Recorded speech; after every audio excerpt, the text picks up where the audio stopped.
Maximum புதைக்கிறது அப்படிங்கிறதும் இந்த இறை தத்துவத்துக்குள்ள இருக்கு.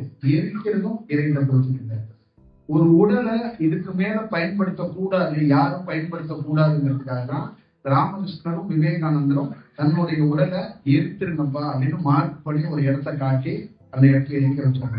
இப்ப தமிழ்நாட்டுல நிறைய ஞானிகள், நல்ல ஞானிகள், அவங்க தன்னுடைய உடலை எரிக்க கூடாது, இதை பதப்படுத்தி வைங்க, இது பல ஆண்டுகளுக்கு பல அலைவரிசைகளை கற்போம், அப்ப இந்த விஷயத்த நீ இப்படி எடுத்துக்கலாம் அப்படின்னு அந்த உடலை பதப்படுத்திக்கலாம், இந்த உடல் பதத்துக்குரிய உடல் அப்படின்னு அவங்க சமாதிக்குள்ள கொடுத்துருப்பாங்க.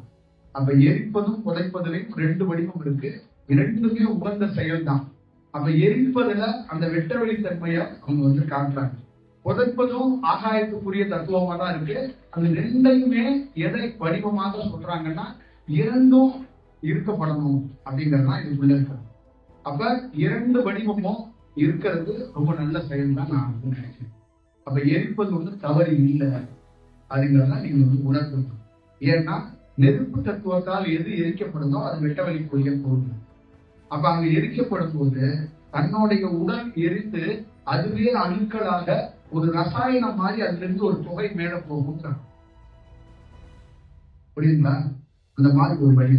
அதே போல இந்த உடல்ல புதைக்கப்படும் போது அந்த மண்ணோட மண்ணாக, மண்ணும் உயிராக இருக்கிறது, அதுல அப்படியே கலக்கப்பட்டு அது ஒரு ரசாயன தன்மை, அந்த பிரபஞ்சத்துடைய உஷ்ணம் இந்த மண்ணோடு கலந்து இந்த மண்ணுக்கு ஒரு நல்ல வடிவம் கிடைக்கும்.